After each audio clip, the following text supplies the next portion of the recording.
अस्सलाम वालेकुम। Lecture 7 start करते हैं जी। कैफ 1 कैफ 5 FAR 2 का, कैफ 5 FAR 2 का बोला है। अच्छा, कल एक क्वेश्चन हमने स्टार्ट किया था 15वां, इसको ट्राई किया। चले जी, एक तो हमने 15 करना है, फिर चलें साथ साथ देखते चलें।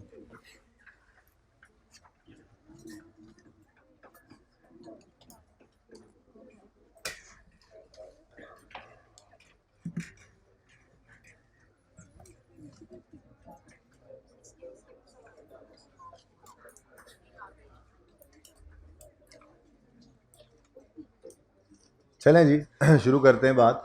Dove limited commence development of a new product on 1 January. ये वाली बात अब मिटा देते हैं, ये तो आपको मैंने समझा दिया था कल कौन कौन से मंथ्स में चल रही है, ठीक है।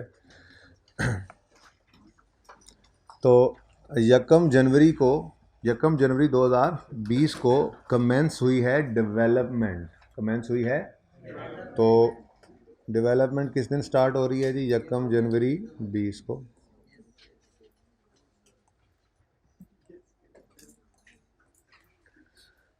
उसके बाद g in this regard following expenditures have been incurred. कुछ एक्सपेंसेस हुए और इनको बाद में पढ़ते हैं, सारी तफसील से वैसे बात हो गई थी। ये डिसाइड नहीं किया था हमने कि इवेल्यूएशन ऑफ पॉसिबल अल्टरनेटिव्स कौन सी एक्टिविटी है। हमने एग्जांपल्स पढ़ी थी जिनको मैंने कहा था याद करने की ज़रूरत नहीं है, रिसर्च फेज़ की भी और डेवलपमेंट फेज़ की भी, क्योंकि स्टैंडर्ड आपके साथ होना है। तो आज ओपन करके देखेंगे कितनी हेल्प मिलती है इस चीज़ से, ठीक है ना। बहरहाल जो डिस्कशन हमने कर ली थी वो डिस्कशन ये थी कि हम 32 में से 16 को 32 में से 20 को माइनस कर देंगे और 12 को हम ऐड करेंगे इंटेंजिबल कॉस्ट। ये डिस्कशन तो हो गई थी, ठीक है। अच्छा, उसका कहता है DL has incurred directly attributable salaries. इसकी भी बात हमने कर ली थी, लेकिन अब सवाल करते हुए दोबारा करते हैं इसको, ठीक है। द रिकग्निशन क्राइटेरिया फॉर, मैं ये आखिरी लाइन पढ़ रहा हूँ, पहले मैंने यहाँ से पहली लाइन में आपको ये स्टार्ट करवाया कि कमेंस डेवलपमेंट ऑन 1 जनवरी 20, और अब मैं ये आखिरी लाइन पढ़ने जा रहा हूँ, ठीक है। The recognition criteria for capitalisation of internally generated intangible was met on 1 April 20। तो 1/4/20 पर क्या हुआ? Criteria met.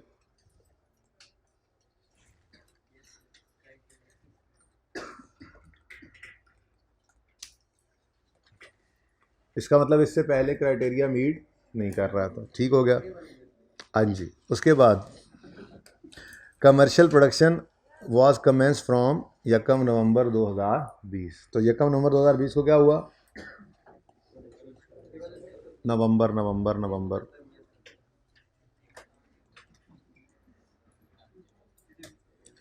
Commercial production started, यही लिखते हैं।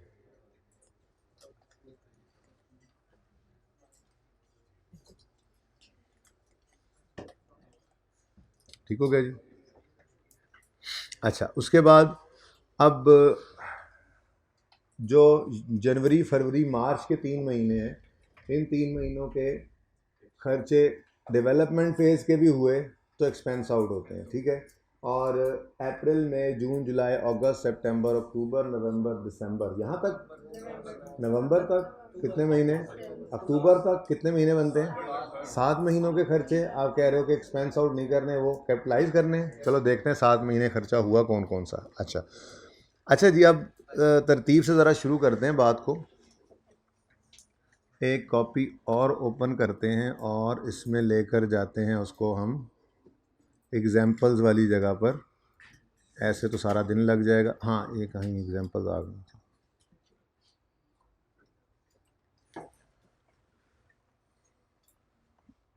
कौन से पेज पे दीजिए? रिसर्च और डेवलपमेंट की एग्जाम्पल ज़रा बताइएगा नोट्स में से देखकर। पेज नंबर 7 पर ये एग्जाम्पल डेवलपमेंट की और ये एग्जाम्पल्स रिसर्च की, ठीक है। ये अब हम सामने रखेंगे अपने। अच्छा जी, अब ज़रा पहले तो ये डिसाइड कर लें, देखें हमें स्टैंडर्ड ने क्या कहा हुआ है कि रिसर्च एक्टिविटी जो हो, रिसर्च एक्टिविटी के दरमियान होने वाले खर्चों को एक्सपेंस आउट करते हैं, ठीक है, और डेवलपमेंट वाले 6 क्राइटेरिया मीट करने के बाद वाले। अब सिर्फ ये पहली बार ऐसा हुआ आई कैप ने इस तरह से ये एग्जांपल स्टैंडर्ड वाली लिख दी थी, और स्टैंडर्ड पास हो जस्ट एग्जांपल ओपन करके पता लगाया जा सकता है कौन सा फेज़ है कौन सा नहीं, ठीक है। सबसे पहले तो हम ये डिसाइड करते हैं कि ये कौन से फेज़ की एक्टिविटी है। तो सबसे पहले वो क्या कह रहा है, in this regard following expenditure have been incurred. सबसे पहले evaluation of possible alternatives, evaluation of research findings, ठीक है, सर्च ऑफ अल्टरनेटिव्स जी। Point D, formulation design and evaluation of possible alternatives. चलो जी, तो पॉइंट डी में हमें बताया उसने कि ये एक रिसर्च की एग्जांपल है। हमारे सवाल के अंदर evaluation of possible alternatives, evaluation of possible alternatives क्या है ये क्या है, रिसर्च फेज है। क्या है ये, research R. In the absence of any other information, इसको हमने एक्सपेंस आउट करना है, ठीक है। उसके बाद प्री प्रोडक्शन प्रोटोटाइप्स, इसको अब ढूंढने चले हम। तो रिसर्च वाले तो पढ़ ही आए थे, थोड़ी बहुत उनमें तो नज़र नहीं आया। डेवलपमेंट फेज के अंदर देखें प्री प्रोडक्शन और प्री यूज प्रोटोटाइप्स, यानी क्या क्या एग्जांपल है ये, डेवलपमेंट फेज की एग्जांपल है। बेटा जल्दी से ज़रा एडजस्ट किया करें, दूसरी तीसरी रो जगह बना के रखा करें, पहली पॉइंट पे किया करें, जल्दी कर लें प्लीज़। अच्छा जी, तो ये आ गई डेवलपमेंट फेज की एक्टिविटी। लेकिन मैं अभी ये नहीं कह रहा कि इसको कैपिटलाइज करना है, इंटेंजिबल बनाना है या नहीं बनाना, वो तो बात की बात है, क्योंकि डेवलपमेंट फेज के अंदर भी तो कुछ अरसा बुरी वाली डेवलपमेंट चला करती थी, ठीक है। उसके बाद पायलट प्लांट है, पायलट प्लांट ये पड़ा हुआ है, ये भी क्या है, डेवलपमेंट फेज की एग्जांपल।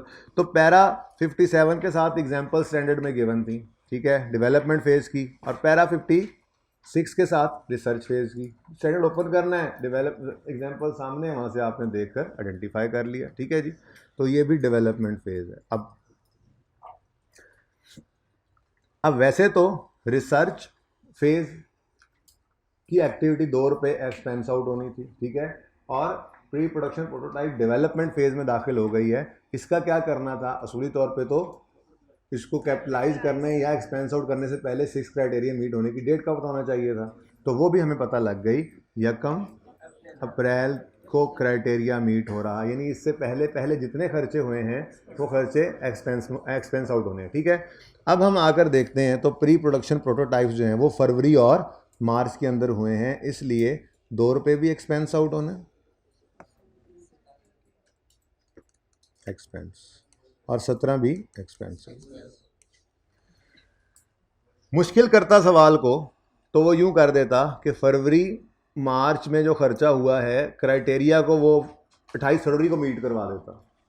अब क्या करना पड़ता हमें, अब हमें 17 को बांटना पड़ता, कुछ एक्सपेंस आउट करना पड़ता, कुछ इंटेंजिबल बनाना पड़ता, लेकिन उसने सादा रखा सवाल को, और 17 को डिवाइड करते 12 से, जितने महीने का खर्चा है उतने महीने से डिवाइड करते हैं। जैसे अभी कल एक सवाल किया, ये वाला कल किया था, या चलो पहले जब भी किया था, ठीक है, 6 किया था, 6 को नज़र मार के आते हैं, 5 भी किया था वैसे तो, ठीक है। इसके अंदर 6 कहाँ गया, ये रहा जी। यहाँ पर अगर आप देखें तो आपको उसने पूरे अरसे का खर्चा बता दिया था, ठीक है, कि ये 30 June up to for the year ended 30 June 2015 ये खर्चा हुआ है, ठीक है। अब इसके अंदर अगर अच्छी बुरी डेवलपमेंट वो कर देता तो हम डिवाइड बाय 12 करते, क्योंकि वो खर्चा पूरे साल का था। इससे पहले हमने भी 2 सवाल और भी किए थे जिनके अंदर डेवलपमेंट कंप्लीट हो जाती थी। जब डेवलपमेंट कंप्लीट होती तो हम कहते थे कि ये खर्चा तो पूरे साल का है ही नहीं, ठीक है। मिसाल के तौर पे 9 महीने का खर्चा है, तो फिर जितने महीने का खर्चा है अगर हमें बांटना पड़े तो डिवाइड उतने से ही करते हैं, बस ये बात बताना चाह रहा था, ठीक है ना। ये बात समझ आई है, वो सवाल ढूंढूं। क्वेश्चन नंबर 5 था जी, मिल गया जी, कर लो मेरे साथ जो करना है। 7 था ये जी। पॉइंट नंबर 2 में 9 मंथ्स का ये 45 मिलियन था, ठीक है जी। अब इधर पूरे 9 महीने का खर्चा आया था 45 रुपये, तो 45 को डिवाइड 12 से नहीं करना, बस मैं ये कहना चाह रहा था 45 को डिवाइड करना था 9 पे, 3 महीने एक्सपेंस आउट करना था और 6 महीने कैपिटलाइज। तो मैं ये कह रहा था कि अगर वो इस सवाल को थोड़ा मुश्किल करता तो वो क्या करता, वो फरवरी मार्च के दरमियान में क्राइटेरिया मीट करवा देता। अब prototypes, pre production prototypes development phase की एग्जांपल है। अब आपको ये तो पता लग जाना था एग्जांपल को देख करके डेवलपमेंट स्टार्ट हो चुकी है। अब डेवलपमेंट स्टार्ट होने पर 1 महीना बुरी डेवलपमेंट रही और फिर 6 क्राइटेरिया मीट हो गया, तो अगले महीने अच्छी डेवलपमेंट आई, तो 2 महीने का खर्चा 17 था, डिवाइड बाय 2 करके 1 मंथ को एक्सपेंस आउट करते और 1 मंथ को इंटेंजिबल बना लेते। ठीक है, लेकिन ऐसा कुछ नहीं था, उसने क्राइटेरिया बड़ी खूबसूरती से मीट करवाया 31 मार्च को, तो ये सारे का सारा एक्सपेंस हो गया। उसके बाद पायलट प्लांट भी डेवलपमेंट फेज ही है, लेकिन 1 अप्रैल से ऑनवर्ड जो ये शुरू हुआ है, तो फिर इसको कैपिटलाइज करना था, तो ये इंटेंजिबल का पार्ट बन। ठीक है, ओके हो गया। उसके बाद अगस्त के अंदर जाकर हमने ये जो रजिस्टर करवाया इसको भी इंटेंजिबल बनाएंगे। अब उसके बाद अगस्त सितंबर अक्टूबर में उसकी टेस्टिंग चलती रही, कंप्लीट नहीं हुआ अभी, अगस्त सितंबर अक्टूबर भी इसकी टेस्टिंग चलती रही, क्योंकि देखें ये तो 31 अक्टूबर को कहीं जाकर कंप्लीट हुआ और 1 नवंबर को फिर कमर्शियल प्रोडक्शन स्टार्ट हुई है, तो अगस्त सितंबर अक्टूबर के अंदर इसकी टेस्टिंग चलती रही। ये 12 रुपये भी इंटेंजिबल की कॉस्ट का पार्ट बने, ऐसे ही है। और बाकी का 16 जो है ये तो हमेशा ही एक्सपेंस बनता है, ये एडवर्टीजमेंट कॉस्ट जैसा था। ठीक है, तो अगर हम इंटेंजिबल को निशानदेही इंटेंजिबल की करें तो 40, 15 और 12, ठीक है, वो 30 और 32 को नेट कर दिया। ये 3 इंटेंजिबल की कॉस्ट में जाने हैं, जबकि 2 रुपये, 17 रुपये और 16 रुपये इनको इग्नोर करना है, और उस इग्नोर करने की हमने वजह बतानी है, पर्चे की रिक्वायरमेंट की थी सवाल। ठीक है, अच्छा अब आगे देखते हैं। सिर्फ यही खर्चा नहीं था, बल्कि उन्होंने कहा DL has also incurred directly attributable. ये बड़ी इंपॉर्टेंट बात है, डायरेक्टली एट्रीब्यूटेबल। ये लफ्ज़ जो है ना, देखो सैलरीज अगर पे करता DL तो वो तो वैसे ही डायरेक्टली एट्रीब्यूटेबल होती है, साइंसदानों को तनख्वाहें दे दी, कोई और बंदे साथ लगाए, कोई एक्सपर्ट लगाए, उनको कोई पैसे दे दिए, सैलरीज तो वैसे ही डायरेक्टली एट्रीब्यूटेबल होती हैं। ज़्यादा खतरनाक बात ओवरहेड्स की है। कभी भी आपने ज़िंदगी में पढ़ा होगा, आप जब भी पहले स्टैंडर्ड्स पढ़ते आए, एसेट की कॉस्ट के अंदर आप एडमिन ओवरहेड्स, जनरल ओवरहेड्स, ये ओवरहेड्स आप नहीं डाला करते थे। ठीक है, लेकिन एक पैरा है IS 38 का, और वो अब एंड पे पढ़ लेंगे, उसके अंदर ये लिखा हुआ है, और ये बात तो वैसे भी हर जगह अप्लाई होती है कि अगर ओवरहेड्स हों और वो डायरेक्टली एट्रीब्यूटेबल हो जाएं तो उनको भी एसिड कॉस्ट में ऐड करते हैं। ठीक है ना, ये बात समझ आ रही। जैसे मिसाल लिया करते थे आप लोग इंट्रो FR1 में, क्वेश्चंस मैंने पास पेपर के अंदर मेरे जहन में आते हैं कि हैं ये एग्जांपल, कि मिसाल के तौर पे आप एक प्लांट इंस्टॉल कर रहे हैं और आपका मैनेजर जो है जिसकी 3 लाख रुपए तनख्वाह है महाना, उसको आपने कहा है कि आप थोड़ा सा अपना टाइम इसकी इंस्टॉलेशन की भी सुपरविजन कर दो। अब उस 3 लाख तनख्वाह वाले मैनेजर ने अपने वक्त का मिसाल के तौर पे आधा हिस्सा जो है वो इंस्टॉलेशन की सुपरविजन में लगा दिया, तो क्या करें, 1.5 लाख रुपए, 3 लाख में से 1.5 लाख रुपए उस प्लांट की कॉस्ट में ऐड कर दें? उसका आंसर नो था। किसी के जहन में अगर यस है भी तो अब नो बता रहा हूँ ना, जहन में बिठा लें। क्यों? चाहे वो इंस्टॉलेशन को सुपरवाइज करता चाहे ना करता, 3 लाख रुपए तो उसको पे करने ही करने थे। ठीक है ना, तो ये क्या था, ये ओवरहेड कॉस्ट थी। लेकिन अगर हम अपने मैनेजर को कहते कि भाई तुम इस इंस्टॉलेशन की सुपरविजन करो, तुम्हें 3 लाख तनख्वाह तो मिलनी ही थी, 50,000 रुपये तुम्हें हम इंक्रीमेंटल एडिशनल देंगे ताकि तुम इसको जो काम कर रहे हो तुम्हें इसके लिए हम कंपनसेट कर सके। Now this 50,000 is directly attributable to installation of plant. तो ओवरहेड के खास तौर पे मसला आता है। ठीक है ना, तो ये एग्जांपल वहां से पढ़ते चले आ रहे थे। बहरहाल उसने कहानी खत्म कर दी, उसने कहा डायरेक्टली एट्रीब्यूटेबल है सैलरीज भी और ओवरहेड्स भी, तो फिर टेंशन खत्म हो गई। ठीक है ना, अगर डायरेक्टली एट्रीब्यूटेबल ना लिखता तो चलो सैलरीज के बारे में तो आप शक में पढ़ते, ओवरहेड्स के बारे में शक में पढ़ने की जरूरत नहीं थी, ओवरहेड्स को कभी भी इंटेंजिबल की कॉस्ट का पार्ट ना बनाते। लेकिन उसने जो डायरेक्टली एट्रीब्यूटेबल लिख दिया है ना, ये खतरनाक लफ्ज लिखने की वजह से ओवरहेड्स भी इंटेंजिबल की कॉस्ट का पार्ट बन जाएंगे। ठीक है, अच्छा अब वो कहता है DL has also incurred directly attributable salaries and overheads of 5 million and 1 million respectively in each month over the development period. अब डेवलपमेंट पीरियड कौन सा है जी? डेवलपमेंट पीरियड कब शुरू हुआ है? वो कह रहा है डेवलपमेंट पीरियड यकम जनवरी 20 से शुरू हो गया भाई। डेवलपमेंट स्टार्टेड, अब उसके हिसाब से डेवलपमेंट स्टार्ट हो गई ना, तो डेवलपमेंट पीरियड यकम जनवरी से शुरू हो रहा है। तो यकम जनवरी से उन्होंने मंथली सैलरीज इनकर करना शुरू कर दी। अब जनवरी फरवरी मार्च की सैलरी इंटेंजिबल बनेगी नहीं। यकम अप्रैल से 5 million per month salary plus 1.5 million per month overheads, ये इंटेंजिबल की कॉस्ट का पार्ट बनाने। कितने महीनों का? अप्रैल, मई, जून, जुलाई, अगस्त, सितंबर, ठीक है, और अक्टूबर। कितने महीने? अच्छा ठीक है जी। उसके बाद अच्छा मसला पता है क्या है? सिर्फ इंटेंजिबल की कॉस्ट निकालना तो मकसद था नहीं, मकसद है इग्नोर करने वालों को आपने एक्सप्लेन भी करना था, ठीक है। तो वो भी अंग्रेजी में लिख कर बताना है, तो बाकी महीनों की सैलरी को भी वहाँ पर लिखाना पड़ेगा, ठीक है। चलें जी, अब आपने कॉस्ट कैलकुलेट की, बल्कि उधर ही कर लेते हैं कॉस्ट कैलकुलेट।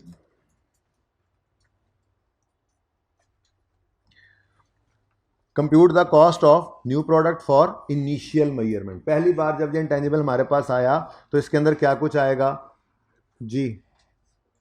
पायलट प्लांट का 40 मिलियन आएगा, फी टू रजिस्टर 15 मिलियन आएगा, ठीक है जी। फिर कॉस्ट ऑफ सैंपल्स को नेट करके ही लिख दिया हमने 12 मिलियन, ये वाली फिगर आएगी। उसके बाद कहानी ख़त्म।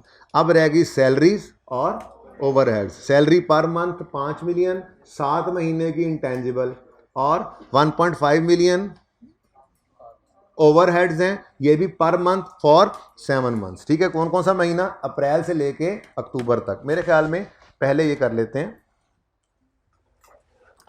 कि कॉस्ट निकाल लेते हैं, ठीक है। उसके बाद फिर जो इग्नोर किया उसकी अंग्रेजी में फिर आपको ज़बानी बोल दूंगा, वो आप लिख लेना, ठीक है। तो हम निकालने चले हैं जी कॉस्ट ऑफ इंटेंजिबल।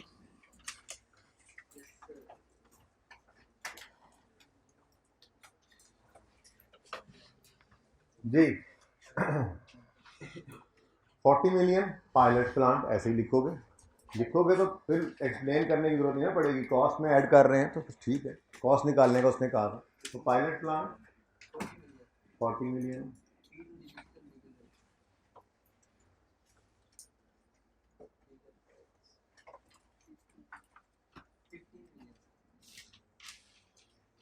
भाई हाइब्रिड वालों नजर आ रहा है सही?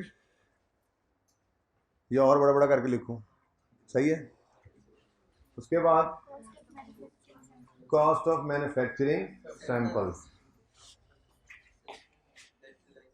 Cost of samples.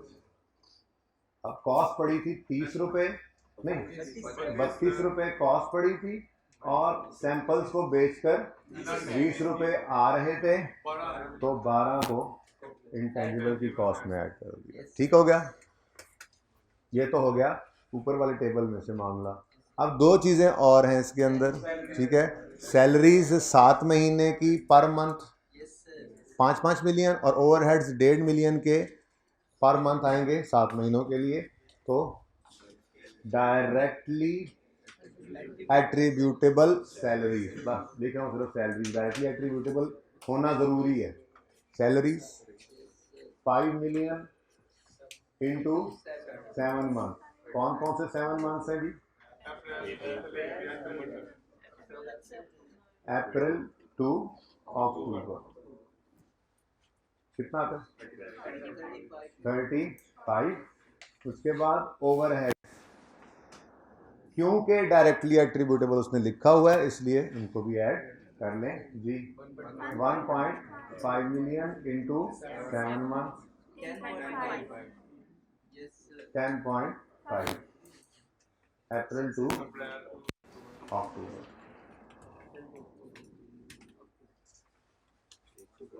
जी तो टोटल कॉस्ट क्या आ गई? 112.8। ठीक हो गया जी। अब क्या कुछ रह गया है जिसे एक्सपेंस आउट करना है? वो बताना है उसको। ये 2 मिलियन, ये 17 मिलियन, ये 16 मिलियन और फिर बाकी इन महीनों की तनख्वाह हैं। ठीक है, तो शुरू करते हैं कहानी। अब लिखना शुरू करें। सोल्यूशन से प्लस माइनस होता ही है, फिर वो देख लीजिएगा बाद में खुद ही। ठीक है, लिखें सबसे पहले ₹2 मिलियन। चलें लिख लेना जैसे उसने कहा हुआ है। Reasons, discuss the reasons for ignoring any of the above, तो हेडिंग बना लें reasons for ignoring following.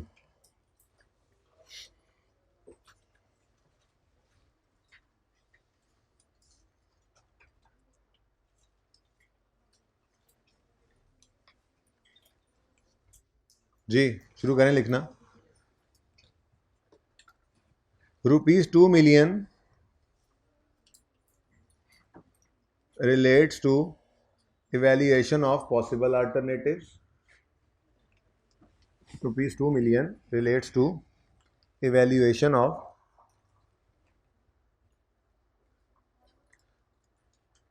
evaluation of possible alternatives, which is an example of research phase. Which is an example of research phase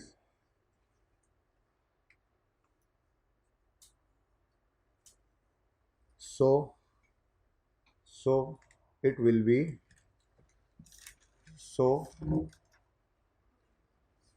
be expensed out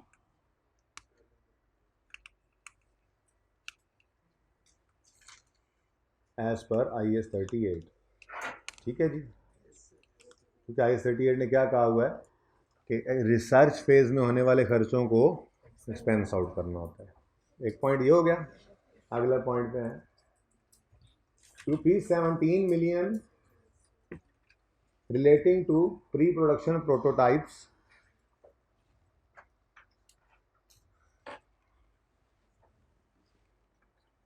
₹17 million relating to pre-production prototypes is an example of development phase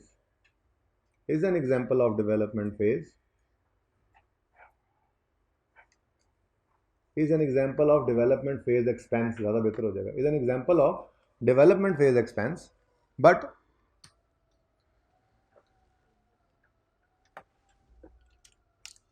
this is incurred before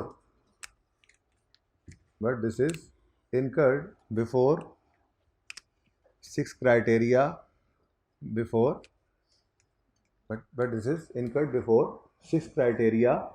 for recording intangible has been met. 6 criteria for recording intangible has been met. तो जुमले को क्या हो गया, अब दोबारा पढ़ता हूँ। 17 million relating to pre-production prototype is an example of development phase expense, but this is incurred before 6 criteria for recording intangible has been met. Therefore it is also charged as an expense. Full stop. तीसरा लिखें 16 का।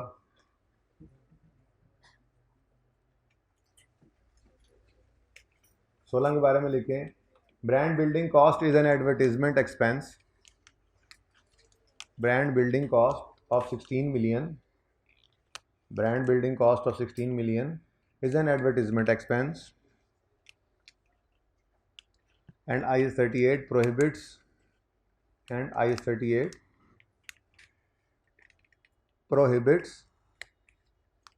capitalization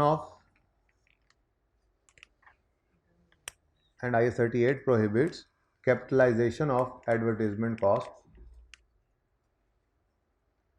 नहीं सही बोला, गलत बोला, advertisement बोल दिया ना पहले मैंने। Brand building cost of 16 million is an advertisement cost, ये बोल रहा हूँ ना मैं, ठीक है। And IS 38 prohibits advertisement cost, हाँ, prohibits capitalization of advertisement cost. ठीक है जी, बस सही है, जुमला पूरा हो गया है। अच्छा जी, अब 2 चीज़ें और भी रह गई हैं अभी। कमर्शियल प्रोडक्शन यकम नवंबर को स्टार्ट हुई है, हैं जी? तो नवंबर दिसंबर ये 2 महीने की सैलरी होगी, और अच्छा अब देखो ना, अच्छी बुरी डेवलपमेंट की बात नहीं हुई, डेवलपमेंट की बात हुई। हाँ, डेवलपमेंट आखिरी 2 महीनों की होनी चाहिए, होनी चाहिए। डीएल वो कर देते हैं, वो देख लेते हैं, उसको हम अमोर्टाइज कर नहीं सकते फिलहाल, उसकी बात बाद में करते हैं, ठीक है। DL has also incurred directly attributable salaries and overheads of 5 million and 1.5 million respectively in each month over the development period of new product। कितने महीने डेवलपमेंट होती रही? 10 महीने। 10 महीने से 10 महीने में से कैपिटलाइज कितने की 7 महीने, तो बाकी 3 महीने तो हैं ना, तो उनको भी छोड़ दें। नहीं नहीं नहीं, मैं तो ये कह रहा हूँ कि हाँ ठीक है ठीक है, मैं बात तो उसी तरफ लेके आ रहा था, मैं आ गया पता नहीं की कह रहे हैं, ठीक है, कि बिल्कुल एक्सपेंस होना ही नहीं। भाई देखो, डेवलप मैंने स्टार्ट में ये कहा कि उसने कहा डेवलपमेंट फेज के अंदर हर महीने इतनी इतनी सैलरीज और ओवरहेड्स गए हैं, तो मैंने कहा कि वो उसने यकम जनवरी को डेवलपमेंट शुरू कर दी थी, तो उस दिन से सैलरीज जानी शुरू हो गई, और 31 अक्टूबर तक डेवलपमेंट फेज खत्म हो गया, सैलरीज ओवरहेड्स भी इनकर होना। साइंसदानों को निकाला बाहर, चलो कमरे से निकलो, चलो लेबॉर्ट्री से निकलो, जाओ, कोई ओवरहेड्स अब नहीं लग रहे, लाइट बंद कर दी लेबॉर्ट्री की, बस कहानी खत्म। तो खर्चे नहीं इनकर हो रहे, लेकिन जो 10 महीनों की पेमेंट्स हुई हैं उनमें से कैपिटलाइज कितने अरसे की हैं? 7 के, तो बाकी 3 महीने के एक्सपेंस आउट होने चाहिए। अब वो एक्सपेंस आउट होने हैं, फिर 5 इंटू 3 यानी 15, और 1.5 इंटू 3, इन दो के बारे में भी आपको लिखना पड़ेगा, अंग्रेजी में लिखना है, ठीक है, तो लिखें salaries and overheads amounting to 15। अच्छा, अब पर्चे में जब ऐसे लिख रहे हो ना तो यूं लिखा करो, salary and blah blah amounting to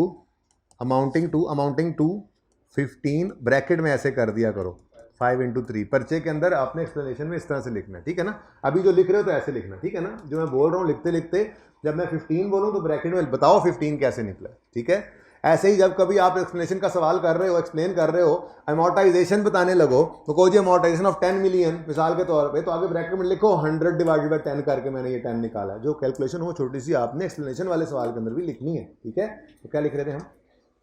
salaries and overheads amounting to 15 million and 15 million के आगे ब्रैकेट में लिखना 15 मिलियन एंड 4.5 मिलियन, और ब्रैकेट में लिखो कैसे बना 1.5 into 3 relates to the period when 6 criteria for capitalisation, खुद भी लिख लिया करो कुछ, relates to the period when 6 criteria for recording intangible has not been met, therefore these shall be charge to profit and loss as an expense. तकलीफ ज़्यादा हो रही तो फिर लिखवा देता हूँ slowly. 15 million and 4.5 million relating to in respect of salaries and overheads relates to a period when 6 criteria for recording intangible has not been met, therefore these shall be charged to profit and loss as an expense। चलो देखें जरा आईकेप ने क्या लिखा है solution. नहीं ऐसे नहीं हो सकता, उन्होंने बड़ी फनकारी लगाई है। Evaluation process alternatives, this is part of research and therefore should not be capitalized। 17, since the cost was incurred before meeting a criteria, this should be recharged। अच्छा, brand building, this is selling cost and therefore should not be capitalized। Selling overheads says since sales from January to March were incurred before meeting, सही है जी, ऐसे ही है बस। नहीं ये ज़्यादा सही है जी, ठीक है, ये ज़्यादा छोटा छोटा लिखा हुआ है, ज़्यादा अच्छा है, ये यहाँ से याद कर लेना, वो समझा दिया, यहाँ से कर लेना, अपने अल्फाज में लिखना होता है यार। देखो हमने भी बात तो वही की हुई है, ठीक है, ओके। अच्छा जी, अब हमने करना है, अल्लाह आपका भला करे, तो हमने इस वक्त क्या कर लिया, ओके, पेज 24 के एंड पे आए जी।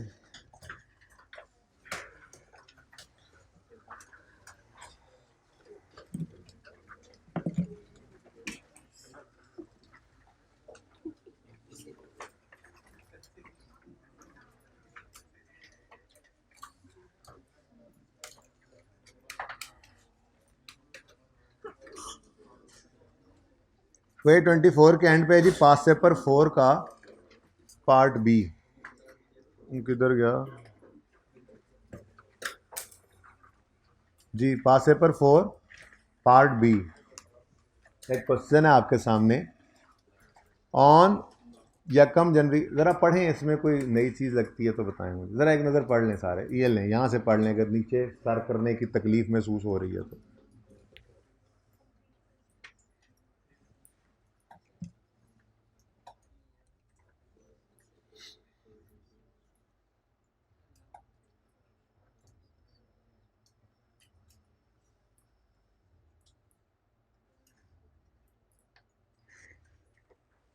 सिर्फ पढ़ना है, समझना सोचना नहीं है, सिर्फ पढ़ना और मुझे बताना है, कोई नई चीज़ तो नहीं नज़र आ गई।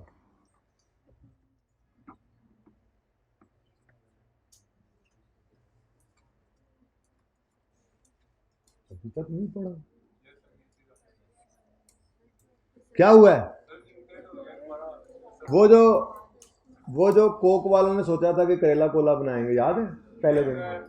अब उन्होंने बनाना शुरू ही की थी, कुछ दरमियान में कुछ उनका कोई 2-3 महीने मेहनत करने के बाद उन्होंने सोचा कि यार हमें चवल ही मारी यार, हमारे नहीं, हमें समझ नहीं आती इस बात की। तो ये कागजात सारे उठाकर और डाटा उठाकर फेंकने लगे। गवर्नमेंट वालों को पता लग गया, उन्होंने जाकर कहा आप ये जितना काम हो चुका है ना ये हमें दे दें, हम इसको कंप्लीट करेंगे, हम गोरमे कोला वाले जो हैं वो करेला कोला बनाएंगे। हम तो सब कुछ ही बना देते हैं, आपको पता है, ठीक है, तो हम बना लेंगे, आप हमें दे दें, ये सारा डाटा आप हमें दे दें। उन्होंने कहा भाई ठीक है। अब वो साथ ही ना उनकी आंखें जो है ना वो फेंकने लगे थे, जो वो उनकी आंखें फिर गई, फिर हैं हमारा खर्चा हुआ है फिर इसके ऊपर। हम वैसे ही बस सोच रहे थे कि हम अभी फिलहाल इसको डिले कर रहे हैं, फेंकने फूकने नहीं लगे थे, तो हमारा तो इस पर खर्चा हुआ है, तो आप कुछ पैसे दो हमसे ले लो। उन्होंने कहा हाँ ठीक है, आप हमसे कुछ पैसे लें और ये रिसर्च डेवलपमेंट जो भी है, रिसर्च है चाहे डेवलपमेंट है, जो भी आपका जो खर्चा हमसे लें और ये सारे डॉक्यूमेंट्स हमारे हवाले कर दें, ठीक है। तो अगर स्टैंडर्ड कहता है कभी ऐसा हो कि आप research and development under process थी वो किसी से जाकर आप खरीद लेते हैं, तो चाहे रिसर्च है चाहे डेवलपमेंट है, आपके लिए वो सारे का सारा ही इंटेंजिबल है। फिर आपने रिसर्च डेवलपमेंट को अलग अलग नहीं करना, क्योंकि आपने पैसे देकर खरीदा है रिसर्च एंड डेवलपमेंट को। अब एक बार वो आपके पास आ गई, आपने उसको इंटेंजिबल के तौर पे रिकॉर्ड कर लिया, अब जो आपने उस पर मजीद प्रोसेस शुरू किया तो उधर फिर दोबारा ये 38 वाले रूल लगेंगे। रिसर्च फेज अगर आपका चला तो वो एक्सपेंस आउट होगा, डेवलपमेंट फेज जो आपका चलेगा वो एसेटी कॉस्ट में ऐड हो जाएगा। आगे रूल वही चल रहे हैं, ठीक है। सादा बात एक पैरा के अंदर लिखी हुई है स्टैंडर्ड ने कि अगर आपने रिसर्च एंड डेवलपमेंट को बाय किया है तो बाय किए जाने पर रिसर्च हो चाहे डेवलपमेंट हो, आपने बाइफर्केशन नहीं करनी। जितने रुपये दे के आपने वो खरीदा है वो आपका इंटेंजिबल है। जी बोले।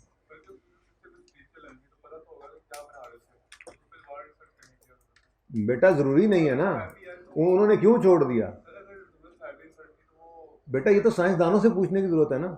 हमारे साइंसदान जो गोरमे वाले बैठे होंगे, हम उनसे साइंसदाना हम अपने साइंसदानों से पूछेंगे हाँ भाई ठीक है डेवलपमेंट करें। उन्होंने कहा नहीं सर, पता है आपको क्यों इन लोगों ने ये इससे पीछे हट गए हैं? ये असल में ना थोड़ा सा इन्होंने ना स्टार्ट में ही कुछ एक चीज़ सोची नहीं थी, रिसर्च इन्होंने सही नहीं की हुई, तो हमें थोड़ा सा इस रिसर्च और करने दें, फिर हम आपको बताते हैं कि प्रैक्टिकली गवर्नमेंट वालों ने एक चांस लिया है भाई, ठीक है ना, उन्होंने चांस लिया, हो सकता है हम बना लें। मार्केट में पहले कभी है ही नहीं, किसी ने बनाई करेला कोला, उन्होंने उठाकर लिया। उन्होंने कहा साइंसदानों के बाद उन्होंने कहा हाँ भाई शुरू करो काम। उन्होंने कहा ठीक है, थोड़ी रिसर्च की तो फिर उन्होंने कहा हाँ डेवलप हो सकता है, ठीक है ना। तो बहरहाल क्वेश्चन पढ़ते हैं आप। ऑन यकम जनवरी 2012 matchless enterprise acquired research data along with partially developed product design from a company for ₹2 million। आगे क्या कहता है देखो जरा, आपको परेशान करने के लिए। रिसर्च है 0.5 मिलियन, डेवलपमेंट है 1.5 मिलियन। आप इसका क्या करोगे? क्या इग्नोर नहीं करोगे?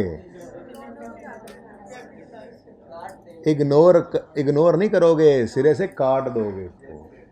खबरदार इसको देखने की कोशिश की। क्यों? परचेज्ड चाहे रिसर्च है चाहे डेवलपमेंट है, आपके लिए इनटेंजिबल है। तो आपकी कहानी शुरू होगी यकम जनवरी 2012 पर आपकी कहानी शुरू होगी, पहली एंट्री ये होगी, intangible debit cash credit 2 million. आपकी कहानी यहां से शुरू होगी, ठीक है, यहां तक को मसला। तो रिसर्च है, चाहे पर्चे में दे दे, आपको कन्फ्यूज करने के लिए देगा कि पता नहीं ये कॉन्सेप्ट, छोटा सा पैरा है, छोटा सा कॉन्सेप्ट है, छोटा सा पैरा है, पास पेपर में एक दो दफा आया भी हुआ, एक दो दफा, आपको कंफ्यूज करने के लिए देगा कि पता नहीं ये कॉन्सेप्ट इनको पता भी है या नहीं, क्योंकि छोटा सा पैरा है, अक्सर भूल जाता है बच्चों को, पढ़ते हैं नहीं पढ़ते हैं, ठीक है ना। तो अब तो आपने पढ़ लिया ना। अगर आपने रिसर्च डेवलपमेंट खरीदी है तो irrespective of the fact research है या डेवलपमेंट है, आपके लिए वो सारे का सारा क्या है, इंटेंजिबल। अब ये आप 2 मिलियन की कॉस्ट इनकर कर चुके हैं, ये इंटेंजिबल है स्टैंडर्ड के मुताबिक। अब इसके ऊपर अगर आप स्टार्ट डे से ही डेवलपमेंट कर रहे हैं तो फिर सारे का सारा इंटेंजिबल बनाओ, और अगर आपने रिसर्च किया तो वो रिसर्च आपकी एक्सपेंस बनेगी, और अगर आपने डेवलपमेंट किया और उसमें बुरे वाली डेवलपमेंट थी तो बुरे वाली डेवलपमेंट भी एक्सपेंस होगी। जब तक 6 क्राइटेरिया आपकी अपनी डेवलपमेंट वाला मीट ना हो जाए, इंटेंजिबल रिकॉर्ड करने वाला, आप इस इंटेंजिबल मजीद कॉस्ट ऐड नहीं करोगे, ठीक है। यहां तक कोई मसला? आगे वो कहता है the product design was handed over to, हद होगी यार इतनी स्पीड, बेटा देख इसको अभी नहीं करेंगे, जरा सब्र कर जाओ, कुछ बनने तो दो। आप कहोगे कि जी हाँ ईयर एंड आ गया, इसको अमोर्टाइज करेंगे, मैं कह रहा हूँ अभी तो बन रहा है और अंडर कंस्ट्रक्शन हो तो वो तो अमोर्टाइज होता ही नहीं, हम उसको टेस्ट करेंगे फॉर इम्पेयरमेंट, फ्यूचर में कोई फ़ायदा नज़र आ रहा है तो ठीक है, नहीं आ रहा तो चलो वर राइट ऑफ। लेकिन छोड़ो अभी इस बात को, फिलहाल ये सवाल पूरा कर लें। किसका सवाल था ये? मेरे टीए का ही सवाल आ गया था। अच्छा जी, the product design was handed over to production department on, अच्छा जी, अब किस दिन आपने ये ख़रीदा था? 1 जनवरी को। और आपने जाहिर सी बात है प्रोडक्शन स्टार्ट, ये डेवलपमेंट स्टार्ट कर भी दी होगी, ठीक है। अब वो कहता है सब्सिक्वेंट टू एक्विजिशन, किसकी एक्विजिशन? ये जो इंटेंजिबल ऊपर इन प्रोसेस खरीदा था, एक्विजिशन के बाद subsequent to acquisition MEL incurred 0.7 million on research and 2.5 million on development. वैसे तो आपकी ज़िंदगी आसान रखी हुई है कि किसी डेट शेट में रेट लिखने लगा था नीचे, कोई उलझाया ही नहीं उसने डेट्स के अंदर, सुकून माहौल है। ख़रीदा 2 मिलियन का, उसके बाद सब्सिक्वेंट टू खरीदना, और अच्छा पिछले सवाल के अंदर मुझे याद करवाना मैंने अमोर्टाइजेशन क्यों नहीं की, ठीक है ना, यार बताना था मैं भूल गया। अच्छा, सब्सिक्वेंट टू एक्विजिशन आपने 2.5 मिलियन डेवलपमेंट पे लगाया और 0.7 मिलियन रिसर्च पे। आगे कहता है it is expected that this product design would provide in 5 years, ये लाइफ दी हुई है, इसका मतलब डेवलपमेंट के बारे में उसने नहीं बताया अच्छी कब से शुरू हुई, तो फिर सारे की सारी डेवलपमेंट अच्छी अज्यूम करेंगे, तो इसका मतलब नेक्स्ट एंट्री हमारी क्या होगी?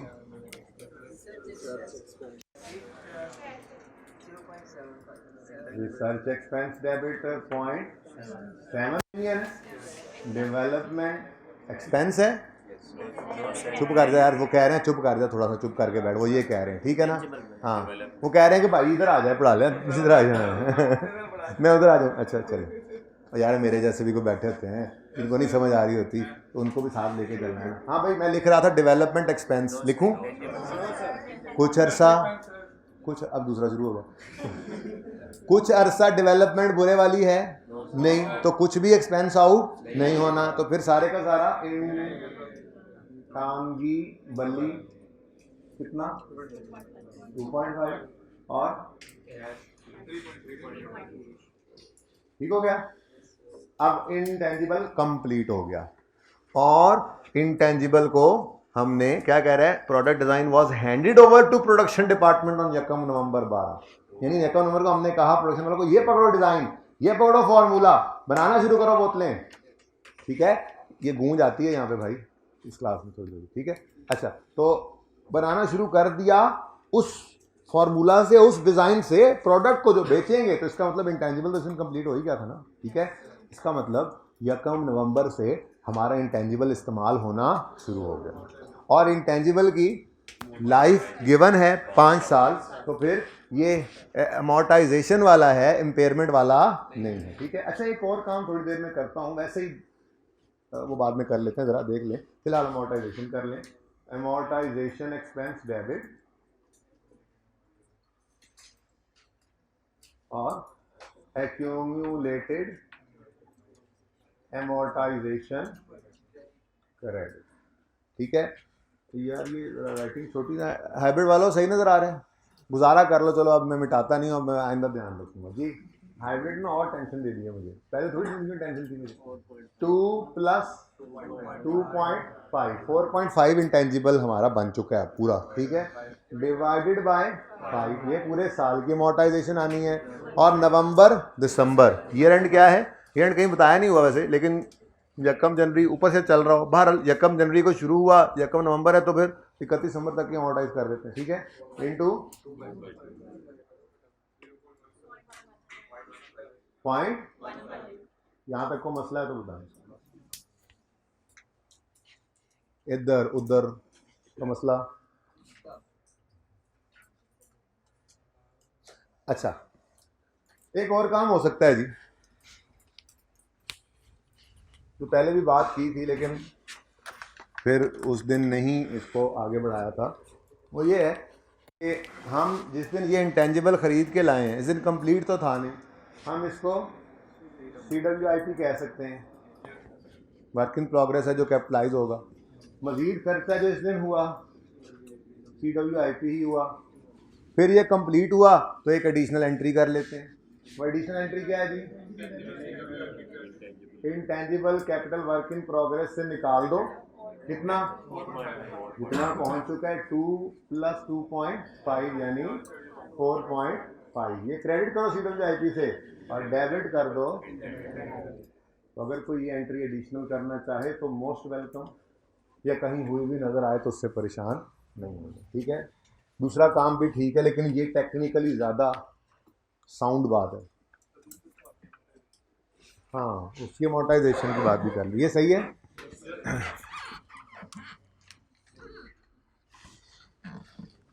अच्छा जी, ये थोड़ा सा ये सवाल हम कर रहे थे अभी थोड़ी देर पहले,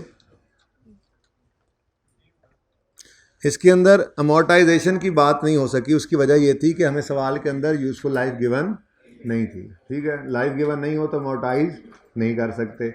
अब आपको जी लाइफ इंडेफिनेट होगी तो फिर इम्पेयर कर लें तो फिर इम्पेयरमेंट का डाटा दे देता, तो ऐसा कुछ भी अवेलेबल नहीं था हमारे पास, इसलिए हमने जो है उसको ना अमोर्टाइज किया ना ही टेस्ट फॉर इम्पेयरमेंट किया। ठीक है, अच्छा जी, 4 का B हो गया,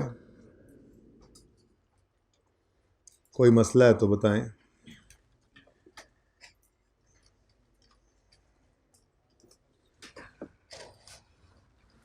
अच्छा जी, अब उसके बाद हम करते हैं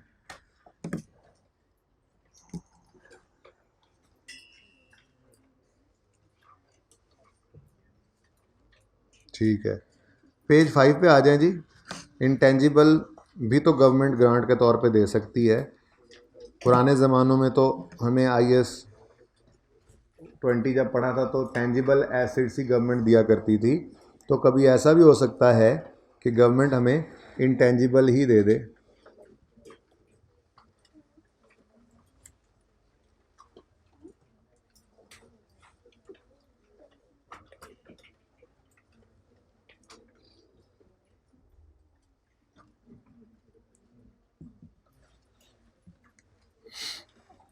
अच्छा जी, गवर्नमेंट हमें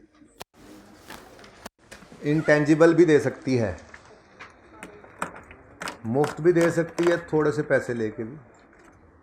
ठीक है, एग्जाम्पल पढ़ते हैं, हमारी एग्जाम्पल क्या है, उसके बाद फिर बाकी चीज़ें भी देख लेंगे। अच्छा, इसमें मुकम्मल एंट्रीज़ नहीं है, चले हम एंट्रीज यहाँ पे कर लेंगे मुकम्मल वाली, फिर वो आप नोट कर लीजिएगा।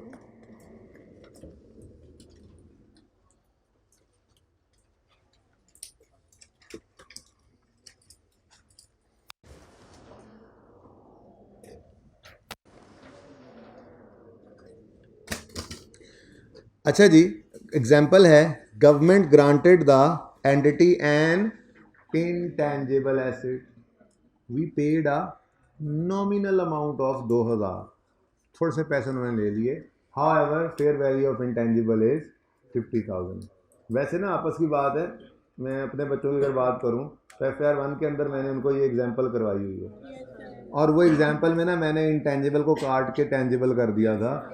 एग्जाम्पल मैंने यहीं से उठाई थी इस किताब से, FAR 2 की किताब से, ठीक है ना। बहरहाल जिन्होंने नहीं पढ़ी हुई उन्हीं के लिए तो दोबारा पढ़ा रहा हूँ, ठीक है। तो नॉमिनल अमाउंट के ऊपर हमें एक एसेट मिल गया, ठीक है। कह रहे हैं सानू की फ़ायदा आया FAR 1 पढ़ा जो FAR 2 से भी, और भाई पढ़ लो, सारी चीज़ें रिवाइज कर रहे हैं, ठीक है, ज़रूरी होती हैं। अच्छा जी, अब हमारे पास एक इंटेंजिबल आ गया जिसकी असल में वैल्यू 50,000 है, लेकिन गवर्नमेंट ने हमें बड़े नॉमिनल सी अमाउंट के ऊपर दे दिया 2,000 के ऊपर। अब there are 2 options for recording this grant. Grant तो है ना, ग्रांट क्या है, 48,000 रुपये बच गए। 50,000 वाली चीज़ 2,000 में दी है गवर्नमेंट ने, 48,000 रुपये बच गए। अब ऑप्शन नंबर 1 क्या है? ऑप्शन 1 ये है कि आप बस 2,000 पे किया है ना, इंटेंजिबल को 2,000 पर ही रिकॉर्ड कर लो, ठीक है। इंटेंजिबल डेबिट और कैश क्रेडिट 2,000, ठीक हो गया, सही। ऑप्शन 2 स्टैंडर्ड कहता है अगर आपको तकलीफ़ हो, आप ये कहें कि नहीं जी हम तो फेयर वैल्यू पर रिकॉर्ड करना चाहते हैं, ये तो फेयर वैल्यू नहीं है, स्टैंडर्ड कहता है फिर आप इंटेंजिबल को फेयर वैल्यू पर भी रिकॉर्ड कर सकते हो। इंटेंजिबल की वैल्यू आज कितनी है? 50,000। और कैश आपने कितना पे किया है? कैश तो आपने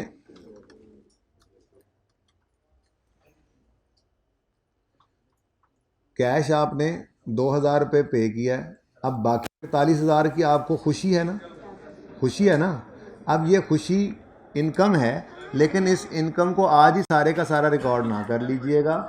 जैसे जैसे ये इंटेंजिबल आपको फ़ायदा देता जाए, वैसे वैसे आप इस इनकम को प्रॉफिट एंड लॉस में लेते जाएं। आज ये सारी की सारी लाइबिलिटी बना लें, ठीक है, क्योंकि गवर्नमेंट ग्रांट मैचिंग कॉन्सेप्ट को बहुत ज़्यादा वेटेज देता है, ठीक है।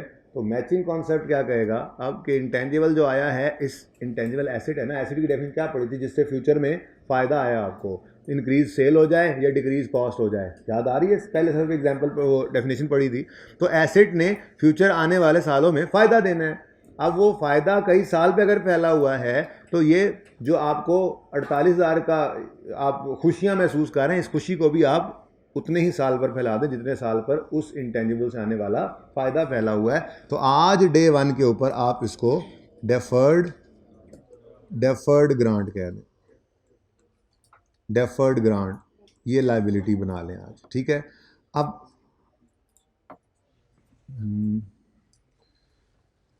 यहाँ पे अब अज्यूम करें थोड़ा सा, कितनी साल जी? 5 ईयर्स कर लें। Assume life of intangible is 5 साल, ठीक है जी। अब अगर ये मामला है तो ईयर एंड आएगा, मैं डेट्स वगैरह नहीं लिख रहा, अज्यूमिंग डे 1 के ऊपर हमने इंटेंजिबल को ख़रीद लिया था या गवर्नमेंट ने दे दिया था, ठीक है। तो जब ईयर एंड आएगा तो पहले एंट्री करेंगे अमोर्टाइजेशन की, तो अमोर्टाइजेशन एक्सपेंस डेबिट और एक्यूमुलेटेड अमोर्टाइजेशन क्रेडिट। अब कितनी है कॉस्ट? 50,000। लाइफ कितनी है? 5 साल। तो अज्यूम करो डे 1 से ही आया तो 10,000, sorry 10,000 amortisation expense debit, accumulated amortisation credit.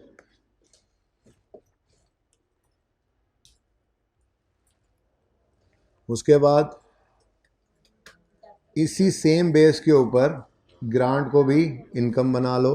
तो डेफर्ड लाइबिलिटी कम, देखो ग्रांट को इनकम लाइबिलिटी बनाया पहले दिन, अब आहिस्ता आहिस्ता इनकम बनाना है, तो लाइबिलिटी को कम करके इनकम रिकॉर्ड करनी है। अब लाइबिलिटी को कम करना है तो डेबिट करेंगे और इनकम रिकॉर्ड करनी है तो क्रेडिट कर रहे होंगे। तो डेफर्ड ग्रांट डेबिट और ग्रांट इनकम क्रेडिट। अच्छा, अब ये सोचने की बात ही नहीं होती, 100% सेम बेसिस ऊपर वाली यूज़ कर लेते हैं। तो 48,000 रुपये की इनकम डेफर्ड पड़ी हुई है, डिवाइड बाय 5 कर दो, 9600 से आप इनकम स्टेटमेंट बैलेंस शीट बनाने की जरूरत तो नहीं? ठीक है। ये ना नीचे सोल्यूशन में पूरी सारी एंट्रीज नहीं हुई तो आप सारी एंट्रीज करने की बजाय सिर्फ आप यहाँ पर 2 एंट्रीज ऐड कर लीजिएगा इसके नीचे। नेक्स्ट टाइम बुक में भी करवा देंगे। ठीक है, ओके। ये गवर्नमेंट ग्रांट थी। नेक्स्ट अब हम करते हैं जी जी अच्छा जी, लिखें लिखें। ये ग्रांट इनकम कहाँ जाती है? प्रॉफिट एंड लॉस में।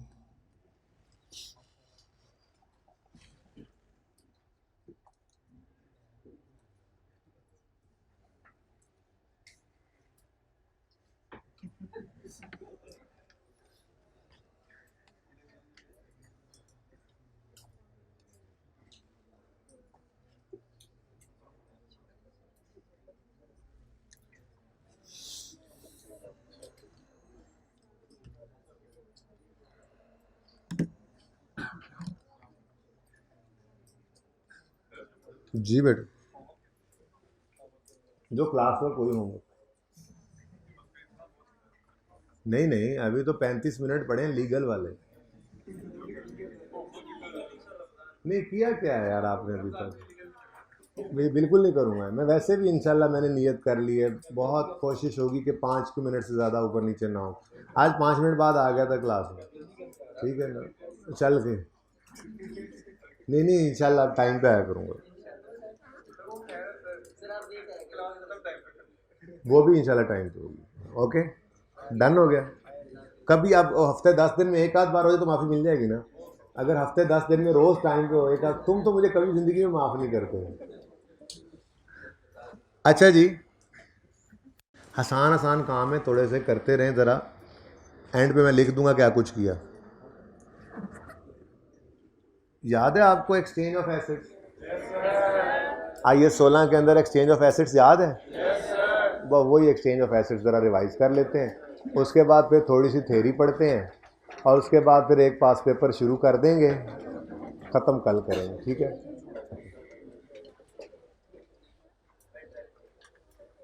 पुराना एसेट बेचकर नया एसेट खरीदने जाते थे हम।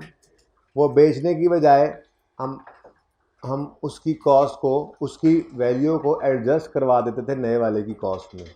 एक्सचेंज ऑफ एसेट से कहा जाता है कि आप पुराना एसेट लेकर चले गए नया एसेट खरीदने।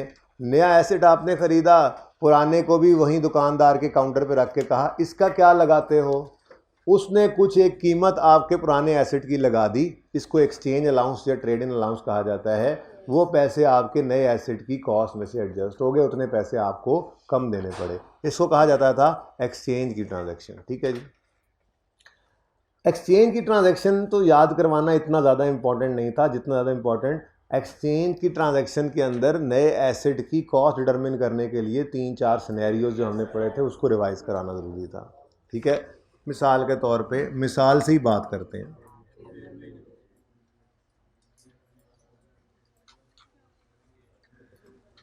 जी, ओल्ड एसेट की कॉस्ट है 200 रुपये और ओल्ड एसेट की एक्यूमुलेटेड डेप्रीसिएशन जो है वो 80 रुपये है और WDV इसकी 120 आ रही है। ठीक है जी, अदर इन्फॉर्मेशन में फ़िलहाल तो सारी चीज़ें सामने रख दी गई। फेयर वैल्यू ऑफ ओल्ड 130 है, फेयर वैल्यू ऑफ न्यू 150 है और कैश पेड है 12 रुपये। अब scenario 1, fair value of both assets is given. बोला कि फेयर वैल्यू दोनों एसेट्स की गिवन है। अब मेरा सवाल आपसे,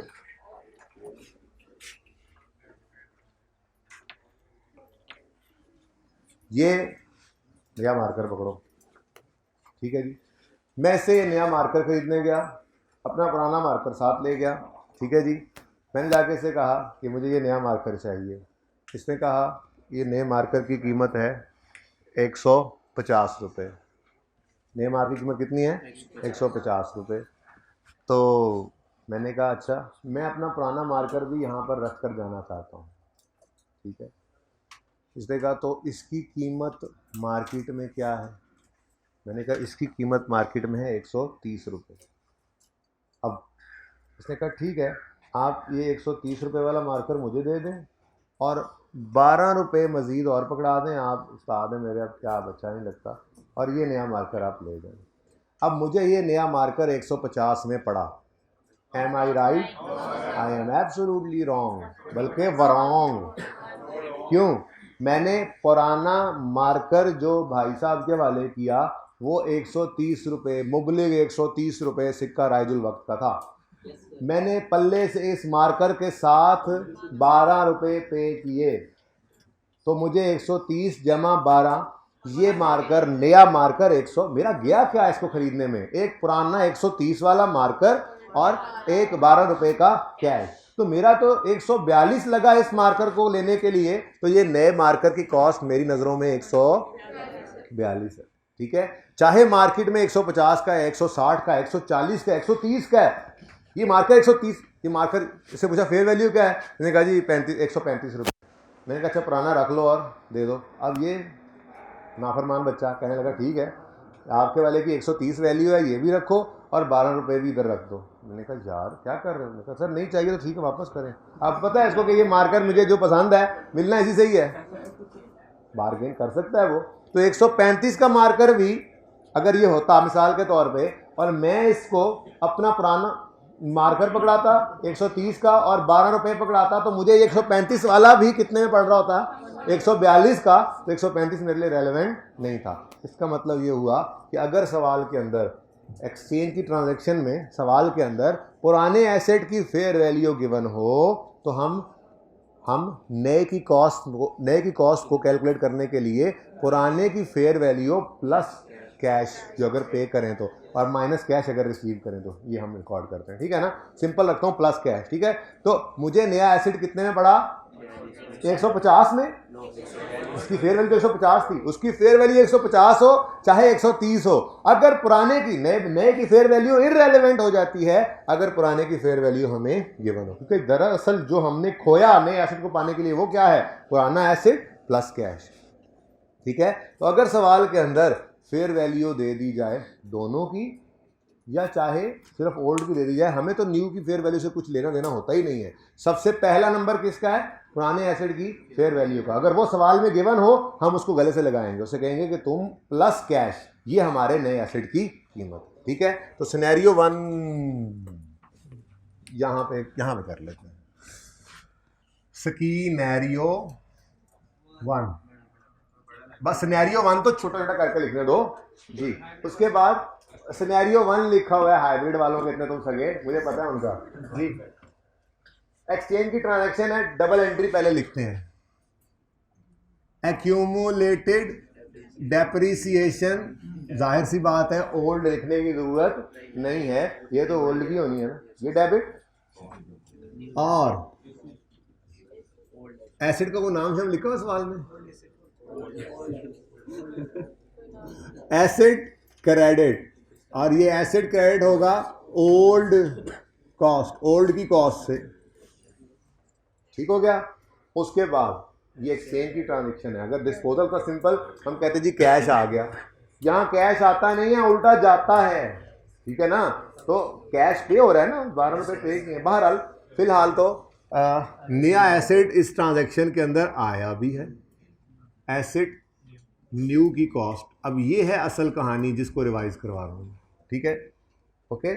और एक्सचेंज की ट्रांजैक्शन में कैश पे भी हो सकता है, रिसीव भी हो सकता है, ऐसे नहीं कि रिसीव होता नहीं है, लेकिन हमारे सवाल के अंदर कैश पे हो रहा है, इसलिए मैंने कैश को क्रेडिट कर दिया। ठीक है, तो कैश अकाउंट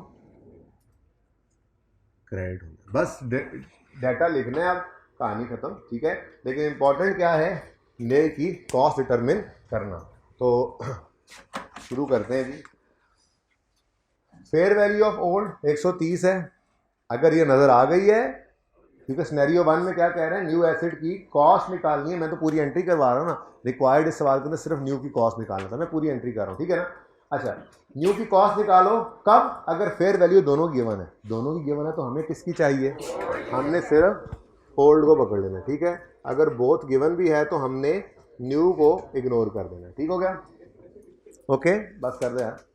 अब 130 पुराने की फेयर वैल्यू प्लस 12 142, ये हमारे लिए नए एसेट की कॉस्ट बन गई। कितनी जी? 142। ये 142 कैसे निकाला जी हमने? 130 प्लस 12, ठीक है जी। ओल्ड की fair value plus cash paid, ये है न्यू की कॉस्ट, सिनेरियो 1, ठीक है। सवाल में सिर्फ ये रिक्वायर्ड था, लेकिन मैंने कहा चलें सवाल पूरे कर लेते हैं। नेक्स्ट, पुराने एसेट की कॉस्ट है 200 और पुराने एसेट की अक्यूमुलेटेड ऑप्शन है 80 रुपये। तो 80 रुपये इसकी अक्यूमुलेटेड डेप्रीसिएशन है और कॉस्ट है इसकी 200 रुपये। कैश कितना पे किया आपने? 12 रुपये। तो बताएं गेन आ रहा है लॉस आ रहा है? कितना गेन? लॉस आ रहा है तो कितना बता दें? लॉस है? आज मेरी बात है, अच्छा मेरी बात वैसे सुन ले, ये बताएं कौन सी साइड हावी है बेशर्मो जी? इधर लिख दूं कितना? 10।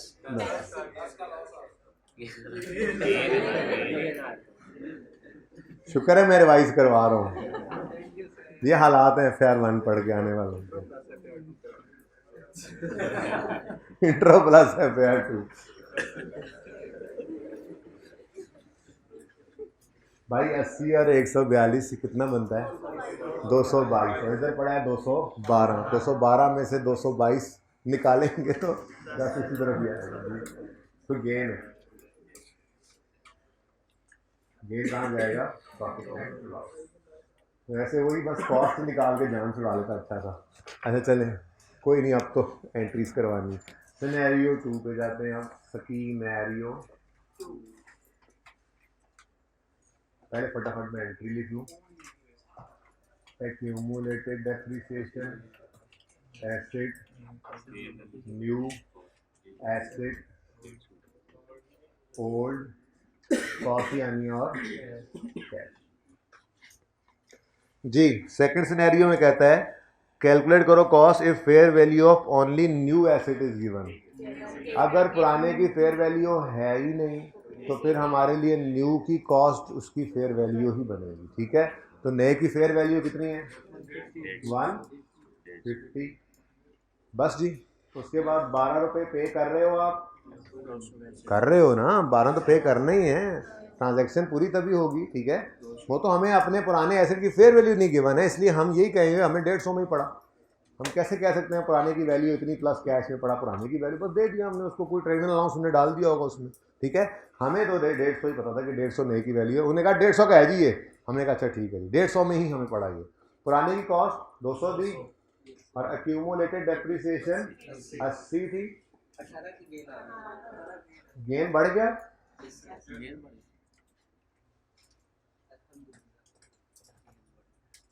प्रॉफिट एंड लॉस में बैलेंसिंग फिगर निकालिए, लेके जाइए, ठीक है।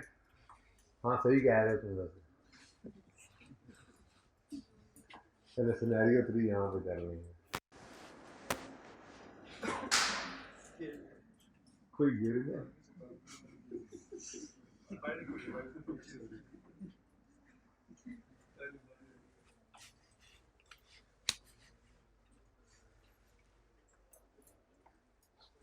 जी थर्ड सिनेरियो ये है फेयर वैल्यू दोनों की ही नहीं पता।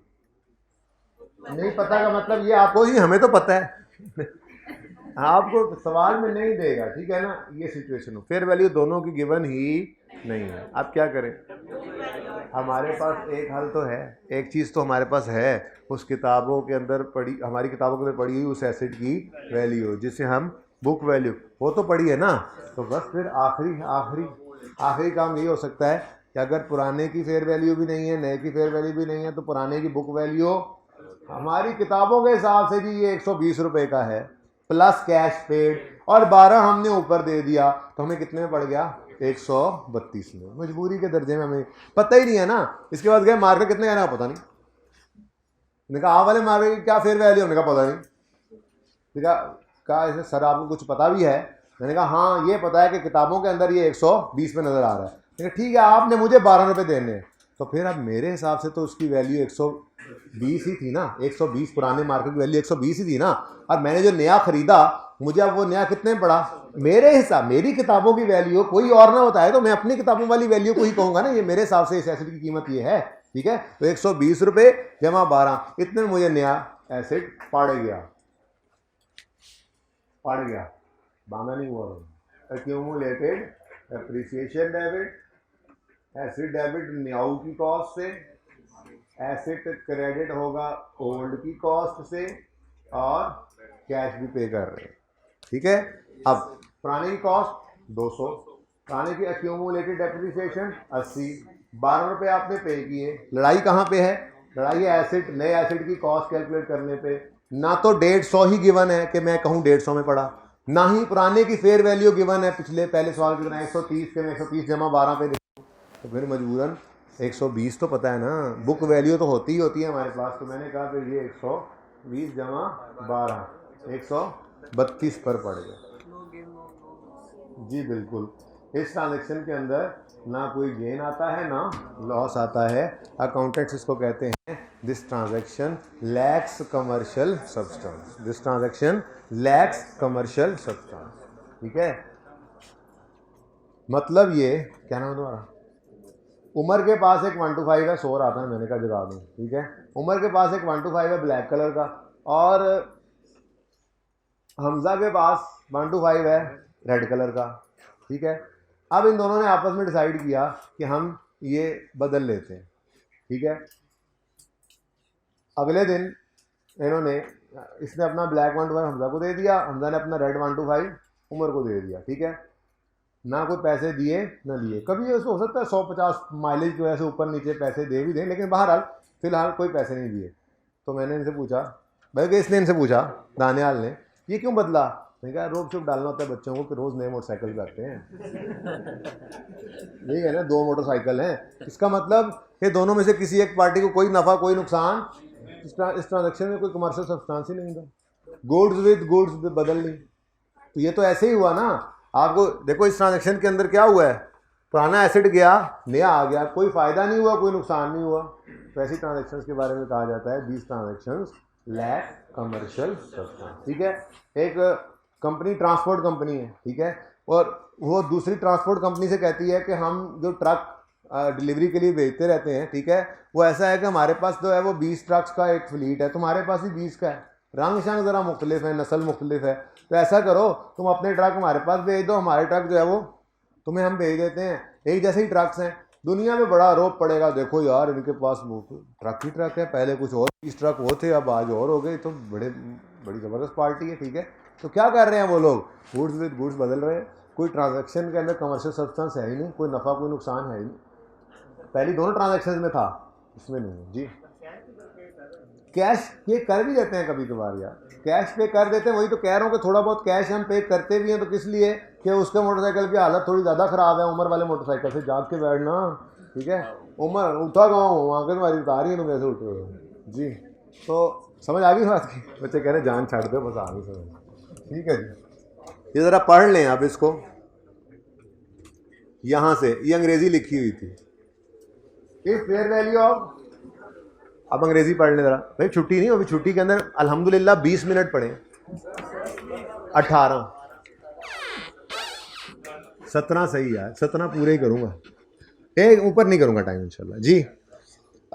सुन लें जी, सुन लें, अंग्रेजी पहले नहीं पढ़ी, पहले हमने प्रैक्टिकल कर लिया, पढ़ लो। If fair value of both assets, requirement क्या है, हमने एक्सचेंज की ट्रांजैक्शन हो तो उसके अंदर, अच्छा वैसे ये ऊपर वाला पढ़ा ना, अब एक्सचेंज ऑफ एसिड्स पैरा 46 47 में वो क्या कहता है, उसमें कुछ भी नहीं है, अब पढ़ना आपका होमवर्क है, ठीक है। होमवर्क लिख लिया होगा आप लोगों ने, मुझे पता है, सिर्फ रीड करना है 2 पैरास को। ये ऊपर पढ़े हैं, मैं पढ़ना भी पसंद नहीं कर रहा, आप खुद पढ़ेंगे, क्वेश्चन होगा तो मुझसे पूछेंगे। अच्छा सुने, मसला क्या आता है, मसला आता है एक्सचेंज की ट्रांजैक्शन में नए की फेयर वैल्यू को कंप्यूट करने का। तो उसके अंदर 3 डिफरेंट सिनेरियोज हैं। वैसे आपको सही बात बताऊं, आई कैप जिसको पसंद करने लग गया था इंट्रो FAR 1 के लेवल पर, वो ये वाला, क्यों, क्योंकि बाकी तो दूसरा तो कमर्शियल सब्सटेंस लैग करवाने वाली ट्रांजैक्शन नॉर्मली पसंद नहीं करते, अकाउंटेंट्स की नज़र नहीं आज के सवाल में, आ भी जाए तो आसान है बुक वैल्यू में एड लेस करना। बिल्कुल सिंपल क्या है, जो बचपन से पढ़ते आ रहे हैं, लिखा होता है कॉस्ट ऑफ न्यू इज 150, वही उसकी cost, fair value of new is 150, वही उसकी कॉस्ट। लड़ाई कोई नहीं होती। लड़ाई तो तब आती है जब खुदा ना खास्ता पर्चे के अंदर फेयर वैल्यू ऑफ ओल्ड आ जाए। तो आई कैप ने पिछले को 2-3 साल से इस चीज़ के ऊपर काफ़ी फोकस किया हुआ है। उससे पहले इस चीज़ को नहीं ज़्यादा लिफ्ट कराता था। लेकिन अगर आप इंट्रो जहाँ पे FAR 1 के अंदर या इंट्रो के अंदर जहाँ जहाँ पे ये फिक्स एसेट का टॉपिक टेस्ट हो रहा है, पिछले 2-3 साल से जो है वो 2-3 साल का मतलब ये है कि 6-7 अटैम्प्टों के अंदर 2 से 4 दफ़ा ये बात टेस्ट कर लिया है कि अब नहीं, कि जब कभी वो एक्सचेंज की ट्रांजैक्शन करवाता है तो वो fair value of old asset लाजमी देता है फेयर वैल्यू ऑफ न्यू के साथ, कि बच्चा कंफ्यूज तो हो, आपने कंफ्यूज नहीं होना। अगर सवाल के अंदर फेयर वैल्यू ऑफ ओल्ड आ जाए तो आपने न्यू की फेयर वैल्यू को काट देना है सवाल से, और एक्सचेंज की ट्रांजैक्शन के लिए न्यू की फेयर वैल्यू इग्नोर करते हुए कॉस्ट निकालने के लिए old fair value plus cash अगर कैश पे किया है, और माइनस कैश अगर कैश रिसीव किया है। एक्सचेंज ट्रांजैक्शन में कैश रिसीव भी हो सकता है। अच्छा वाला एसेट दे के ज़रा माड़ा वाला एसेट ले लेना तो कैश कभी कभी आ भी जाता है। आपने जापानी एसेट बेचा और चाइना वाला एसेट ले लिया, हालांकि जापानी पुराना था, चाइना वाला न्यू था, लेकिन हो सकता है पैसे भी कुछ साथ में आ जाए, हो सकता है होने को, ठीक है। तो प्लस माइनस कैश का मतलब समझ लें, एक्सचेंज की ट्रांजैक्शन में अगर कैश आप पे करेंगे तो आपने प्लस करना है, और अगर रिसीव कर रहे हो तो माइनस। जी, if fair value of both assets और fair value of only old is given, then cost of new क्या होगी, fair value of old plus cash paid minus cash receive. आप बस प्लस कैश ही याद रखें, ठीक है, क्योंकि 99% सिनेरियोज में कैश पे ही हो रहा होता है एक्सचेंज की ट्रांजैक्शन में, ठीक है। Option 2, if only new fair value given, cost of new क्या होती है, fair value of new. Third, fair value of both is not given और transaction lacks commercial substance, means no cash flow change expected after change. Truck for truck, आपने क्या bike for bike, ठीक है ना। तो उसके अंदर क्या करना है, कॉस्ट ऑफ न्यू निकालने के लिए book value of old plus minus cash कर देना आप, ठीक है। एक बात तो ये हो गई। अब एक लफ्ज़ आई कैब ने अपनी ना एक आध अटैम्प्ट के अंदर इस्तेमाल कर लिया था, स्टैंडर्ड का लफ्ज़ था, ये भी इंट्रो की बात कर रहा हूँ जहाँ कहीं पे किया था इसको, उसमें इसने क्या कर दिया था, ये बात यूँ लिखने की बजाय कि fair value of old is given या fair value of new is given के बजाय, आप लोगों ने सवाल भी किया होगा इंट्रो FAR 1 के अंदर, कहीं ना कहीं ज़िंदगी के अंदर पास पेपर में मौजूद है, उसने ये लिखने की बजाय ये अल्फाज इस्तेमाल कर लिए थे, ठीक है। उसने यूँ लिख दिया सवाल के अंदर, फेयर वैल्यू दोनों की दे दी, फेयर वैल्यू जी ओल्ड की है 150 और फेयर वैल्यू ओल्ड की है 130 और फेयर वैल्यू न्यू की है 150, और आगे उसने लिख दिया however fair value of old is clearly more evident, clearly more evident. इसका मतलब क्या है कि आप कोरोबोरेट ओल्ड की ही फेयर वैल्यू कर सकते हो, न्यू की गिवन भी है तो वो एविडेंट नहीं है, कोरोबोरेट नहीं कर सकते, बस ऐसे ही है, इनके ख्याल में शायद है, ये कंफर्म नहीं है इतनी, ठीक है। तो कभी ऐसा लफ्ज़ भी आ जाए तो उसका मतलब यही होता है कि जिसके बारे में वो क्लियरली मोर एविडेंट कह रहा है, दरअसल वो फेयर वैल्यू वही गिवन, दूसरी तो फिर ना हुई ना, ठीक है। तो ये लिख रहा है however if fair value acquired asset is more clearly evident then its fair value will be considered as cost, ठीक है जी। यानी कि दोनों की फेयर वैल्यू दे दे तो ओल्ड की फेयर वैल्यू प्लस कैश, असल तो यही है, लेकिन अगर सवाल में यूँ लिख दे कि जी ओल्ड की तो ज़्यादा वो तो बस ऐसे ही आपका अंदाज़ा था, इनका अंदाज़ा था, मार्केट में इतने पैसे नहीं है, क्लियरली मोर एविडेंट न्यू की फेयर वैल्यू है, तो फिर उसी को ही आपको लेना पड़ेगा, ये लिख रहा है सवाल के अंदर, ठीक है भाई, सही है।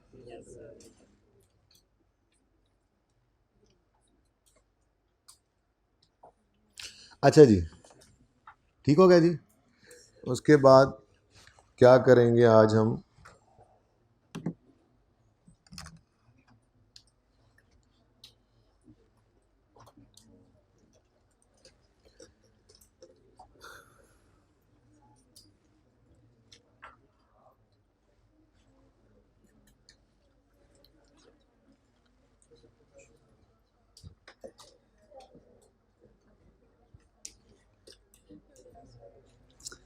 अच्छा जी यहाँ पर ना थोड़ी सी थ्योरी पढ़ते हैं अब।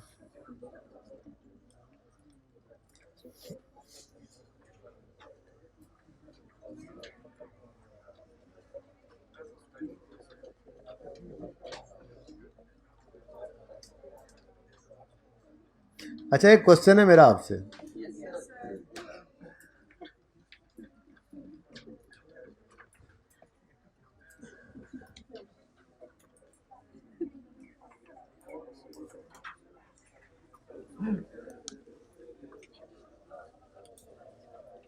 जी ये एक लैपटॉप है।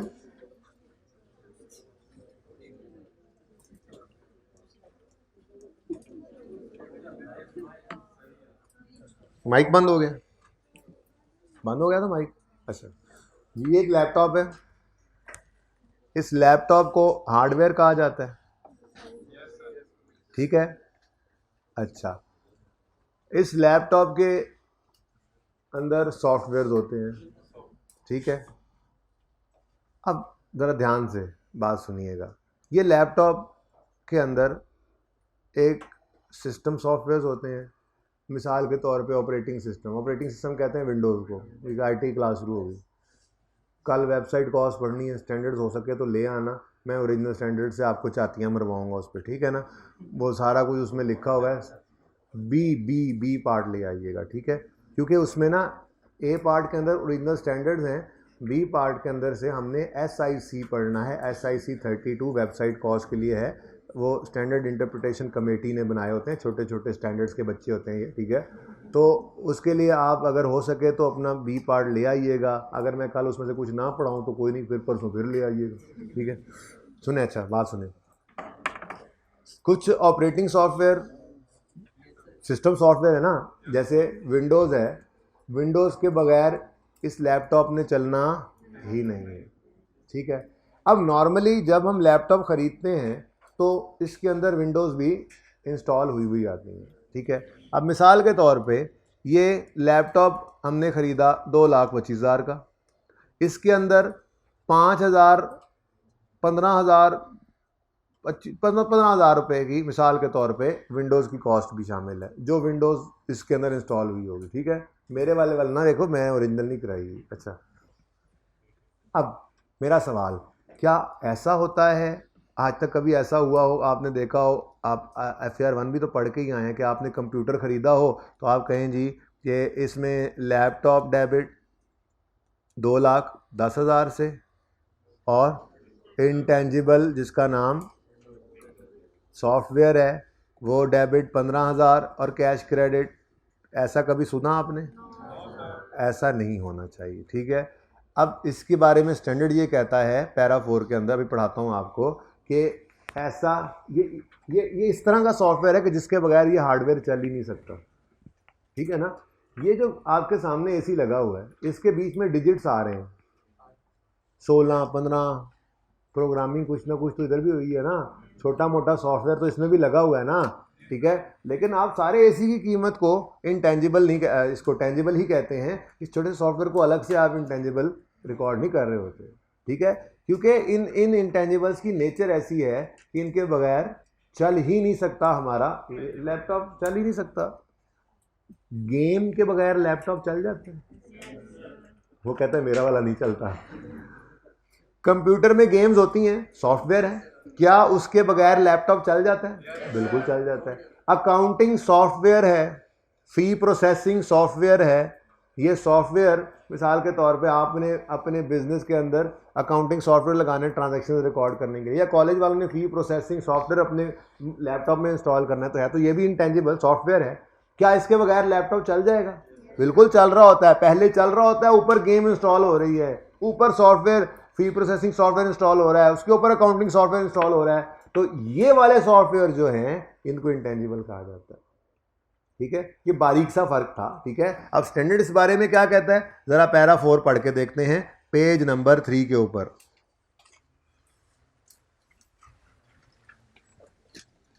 जल्दी करो, सिर्फ 8 मिनट रह गए, 7 रहते हैं। अच्छा, दर्ज शुरू होगी जी। सम intangible assets may be contained इन, नहीं है पेज मिल रहा, पेज नंबर 3 में इनिशियल रिकग्निशन के ऊपर लिखा हुआ है पैरा 4। सुन ले बेटा, आपस में ना बोले प्लीज।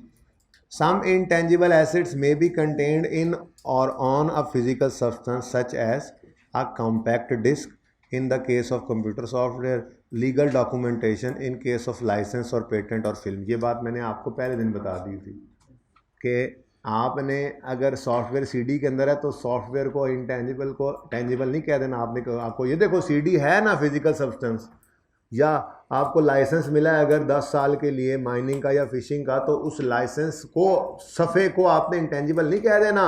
दरअसल तो उस सफ़े के पीछे जो राइट टू माइन है या राइट टू फिश है वो इंटेंजिबल है।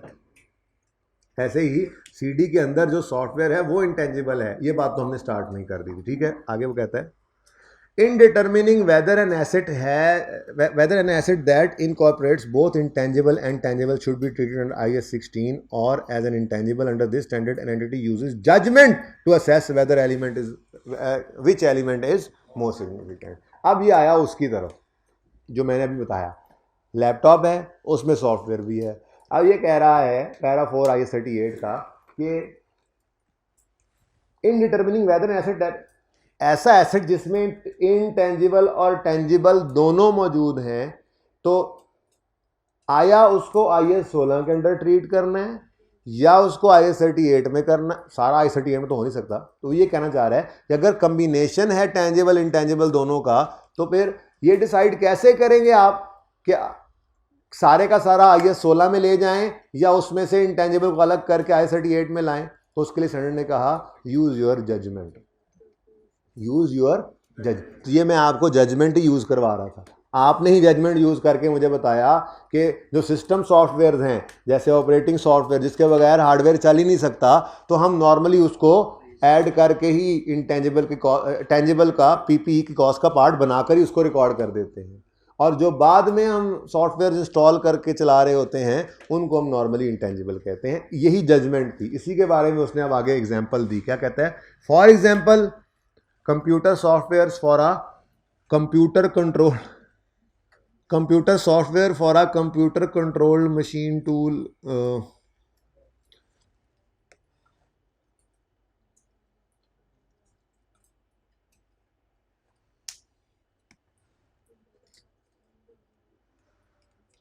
चलो, for example computer software for a laptop that cannot operate without that specific software.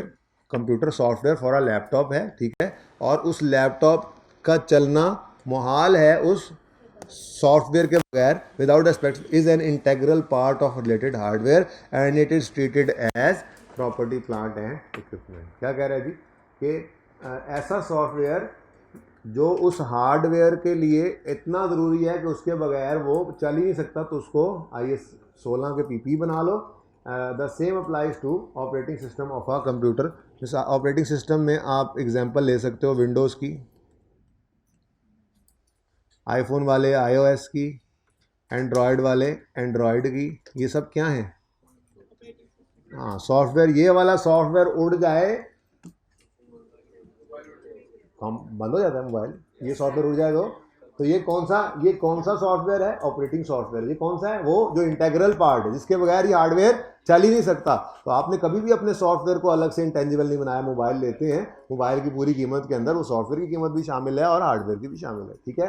लेकिन when the software is not an integral part of related hardware, ठीक है, computer software is treated as an intangible. तो कब नहीं integral part होते? इसकी example के अंदर आप लिखें कंप्यूटर गेम्स, अकाउंटिंग सॉफ्टवेयर। आपके मोबाइल के अंदर बहुत सारी ऐप्स हुई पड़ी हैं, सॉफ्टवेयर ही हैं वो, ठीक है। फूड पांडा है, अफ्तारी जी। तो ये सारी ऐप्स जो हैं ये आपके एंड्रॉयड सॉफ्टवेयर का हिस्सा तो नहीं है, उसके ऊपर इंस्टॉल्ड है, इसके बगैर चल तो सकता था ना। तो अगर वो को आप परचेज करें पैसे देकर तो वो आपका इंटेंजिबल है। मुफ्त वाली की तो बात नहीं हो रही, ठीक है। सही है, थोड़ा बहुत समझ आया? चलो अब एक काम और कर लो, पूरे 3 मिनट पढ़ें।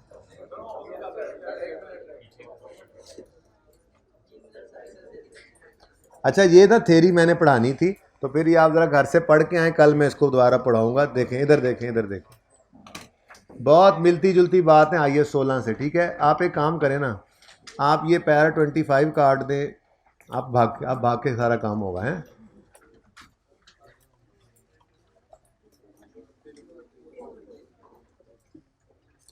अच्छा, यहाँ से कॉस्ट के अंदर क्या कुछ होना चाहिए, परचेज प्राइस, नॉन फंडेबल, वो सारी बातें, ठीक है। डायरेक्टली एट्रीब्यूटेबल कॉस्ट में क्या कुछ होता है, क्या कुछ डायरेक्टली एट्रीब्यूटेबल, क्या कुछ कॉस्ट का हिस्सा नहीं बनता, और सीज कब कर देनी, ये सारी अंग्रेजियाँ आपने ना पढ़ के आनी है, ठीक है। मैं इनको आपको समझा दूंगा, ये मैंने अभी पढ़ाना था अगले 2 मिनट के अंदर। अब फिलहाल आप ये करेंगे तो पासेबल 9 ओपन करेंगे।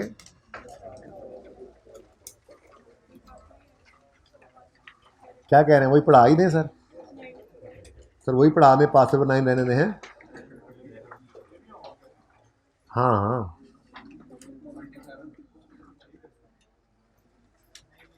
अभी है 1 मिनट बाकी। आपने यही कहा था ना कि पूरा टाइम पे छोड़ना है, पूरे टाइम पे छोड़ेंगे। अच्छा, 2 बिल्कुल नहीं छेड़ना, 2 तो हमने कल करना है, ठीक है ना, वेबसाइट कॉस्ट। और 3 को भी फिलहाल रहने दें आप। 1 देखें, 1 में क्या है, ZL bot N incomplete research and development, पढ़ा दिया आपको, ठीक है, at a fair value of 90। अगली बात इधर देखो, कहता है इस 90 में 30 रिसर्च है और 60 डेवलपमेंट, क्या करूं? नजर ना आए, ये खरीदा है तो सारा का सारा 90 इंटेंजिबल है, ठीक है। उसके बाद subsequent expenditure incurred on this project are as follows further research to identify possible. अच्छा, इसके अंदर ना जो फनकारी है ना, असल में जो परेशान कौन बात है वो पता है क्या है, वो ये है कि यहाँ पे करके बना देता हूँ आपको। इसने ना, ये वाहिद आई कैप का सवाल है जिसमें ऐसी चवल बजी हुई है। रिसर्च का दौरानिया जो है ना, वो इसने कॉन्टीन्यूड रखा है। क्या मतलब, मैं समझाता हूँ।